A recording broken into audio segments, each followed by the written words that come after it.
Anybody here remember when I was in the heat of it and I was really angry? F that Hoovering Hobgoblin. Can you believe that somebody so pathetic as to lie to you, to lie to everyone around them, to lie to themselves because they don't have the courage to face the world, because they need external validation in order to validate their existence, because they're broken fifis from inside, they're unresolved issues. They never had the courage to turn and face them. So what do? What do these narcissists do? They come after you. They try to manipulate, to maneuver, to destroy other people because they're weak, they're pathetic. They do not have a sack, all right? In that place is a mangina. They do not have a divine feminine. And instead, they're out there filling every one of their holes in some vain attempt to fill something left inside their broken soul. These people will absolutely lie. They will cheat. They will steal. They will take from you. They have addictions. They need those addictions because they have to run from the responsibility of trying to destroy other people. Can you imagine the pathetic nature of a human being, of a soulless human being who instead decided to lay in league with Lucifer, with the devil, to make that deal, to destroy others, to consume their lives, consume their energy, instead of taking responsibility, instead of trying to grow and become a better person, instead of learning about themselves, instead of introspecting, going to therapy, learning what they need to learn in order to become a better human being, they instead decided to create a narcissistic shell, something to hide behind, like a crib, like a cradle, sitting in filth, because they do not have the ability to be aware. And this is a choice. Make no mistake. This is a choice from these cowardly hobgoblins. This is a choice from that petri dish of STDs to abuse, to use, to lie, and to manipulate people. Quite frankly, bring back dueling. Can we bring back dueling? Because there ain't nothing like no contact with a guarantee. My love to y'all. Be good to yourselves. Be good to each other and never again suffer that fool. The most dangerous tool that the narcissist has is a recycled supply.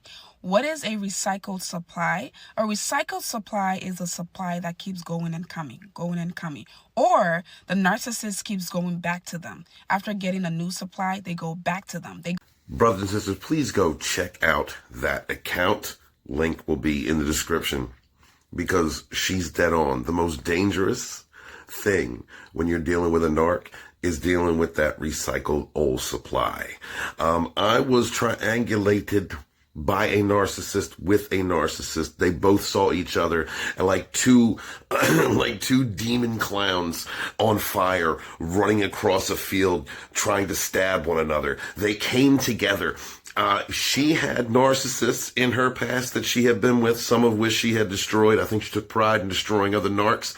And he had other narcs, these like a collection of Fleabag bitches that he would keep in a rotation. And these two would rotate one another. They would stab each other, steal from each other, swap VDs, and just listen. When I was put into this rotation when I allowed myself to be in this rotation, they would absolutely gang up and come at me. They would also use me as fuel to fight with one another. Then some of his hens, some of his side bitches would contact me when those two were together, and then they needed someone else to team up with, thinking that I was going to team up with them and go after those guys. Listen, when you deal with narcissists who attract one another, because they do come together in covens, in clusters, they absolutely will. Some of them, if they're male narcs, will come together and see who can be the best abuser, all right? And they can peddle kiddos, they can do all kinds of stuff. It's nasty. But these women will, usually these narcissistic women, these low-value women, who love toxicity and love living in toxicity, will literally come together. They'll gang up on another supply. They want to keep women inside this rotating side bitch hub of toxicity, blaming one another for not having the perfect toxic life, while the narcissist dude is screwing them and men and whatever else he can get his hands on, and beating them and cheating on them and using them, and they all love it. And if they can get other low-class men in on this, these hens will use that other dude as a way to use, cheat on, ghost, and then get together with him and abuse the other man. This is what these narcs do when they come together into a cluster. Please listen to this woman's video. She knows what she's talking about. I was trapped in this by an entire cycle of men and women who all love destroying each other, cycling VDs with one another, beating the crap out of each other, stalking each other, lying about each other, blaming each other for their issues.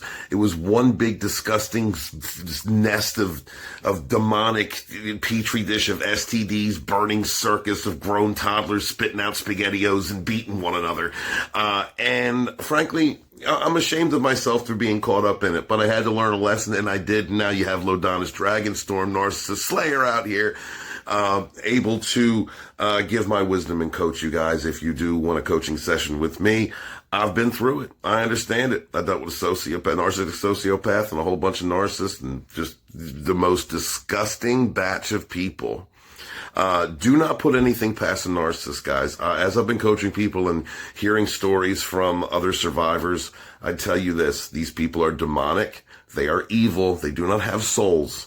Trust and believe that. Protect yourself. Be good to yourself. Be good to each other. And never again suffer these fools. My love to y'all. One of the absolute hardest things for me to wrap my head around was that everything is opposite day when you're dealing with a narcissist. What's going on, y'all? I am Lodanis Dragonstorm, Narcissistic Abuse Recovery Coach. Hit me up if you need help with your healing journey. Everything's opposite day. Everything that you feel inside your heart, the way that you connect with other people, with other human beings, when you try and talk to them, when you try and reason and find common ground, apologize, rebuild bridges. All of those things come from wanting a connection between you as a human being with another human being. That's not the same with a narcissist. When they see you doing that, they see the opportunity to have control over someone. They see your kindness, your empathy, you reaching out as a weakness. It is all about control. It's all about making you feel subordinate, submissive, under their control. Everything's opposite day with a narc. Their morals are backwards. Good is bad. Bad is good. Lies are truth. Truth are lies. Everything is in reverse. And this is why it's so difficult to wrap your head around what's going on inside the head of a narcissistic person. They literally don't think like us. They don't look at human connections as something interpersonal. They look at it as an opportunity to control. And I know that you, as a thinking and feeling and empathetic and compassionate person, just cannot understand that this is the truth, but it absolutely is. And I get that. Every time you've tried to reconnect, tried to come to a middle ground, tried to make any type of connection, heal anything with a narcissist, understand they're not looking for healing. It's opposite day. They want to create trauma, maintain trauma, exasperate your trauma. They don't want to heal. They don't want to build bridges. They want to burn them down. And the only reason that they keep you around or that they accept anything that you're offering is to give them a feeling of control over you. My love to y'all. Be good to yourselves. Be good to each other, and never again suffer these fools. Narcissists are cowards. Any type of liar, any type of toxic personality, any type of liar is a coward. Cowards run from problems. Cowards don't look for solutions, and cowards will create problems. Narcissists create problems for which there is no solution all the time. They will turn around and blame you for the very things that they are doing, lying to themselves and lying to you. They will lie to other people. They will collect groups around them. They will infiltrate friend groups. They will infiltrate anything that they can in order to destroy your reputation because someone refused to believe their lies, or refused to remain under their control. They will go into a group. They will create a problem between two people and then sit back and triangulate them with lies because they're cowards. Narcissists absolutely have to have other people supporting their lies, supporting their smears, because they don't have the strength to stand on themselves. And this is why you see groups of these cowardly people, ballless, sackless, no divine feminine or masculine involved in any of these people, gathering up others and having to defame the victim, the target of their abuse, with lies, because they're cowards. They have no strength. Don't ever let anyone deceive you into thinking that being manipulative or deceptive is strength. It is not strength. Those are the acts of cowards. And most often you will find that these types don't like you because you're authentic, because you keep it real, because you have a good heart. And the moment that these types of these sackless manginas will detect that you will not co-sign to their narrative, that you will not be under their control, these narcissists will turn on you, they will smear you, and they will attempt to destroy you. And then they will be amazed, literally, if you could call it a heartbroken, if you rise up and heal. You know, you are a tank and an inspiration to every person around you who saw what you went through, even the ones that had to walk away and couldn't see you destroying yourself. Do you know that you are leading by example, by doing the introspection, by isolating and doing the work, the tough work, going through the grimy parts of your soul, when you survive abuse, when you keep it pushing, when you consistently, day after day, reach into the best parts of yourself, correct the grimiest parts, when you transmute that pain into wisdom and integrate it into yourself. Do you understand how powerful you are? How much influence that you have over others who need that little bit of push, that little bit of inspiration that you grant them by facing the trials and tribulations that you have, by overcoming the past, by working on your deep-seated traumas, what the narcissist did to you, that psycho, whatever the case was. Do you understand how much power you hold, not only in yourself, for yourself, compassion for yourself, but how you affect others who need that light, that guiding inspiration, the people that need you to lead just by taking care of yourself. My heroes out there, y'all, my heroes out there, people like Coach Randy White, Sean Howard, and everyone else who took the worst loss of their lives, turned it around, healed, and helped other people. People who live with the issues that they have and still maintain being great and wonderful, leading by example.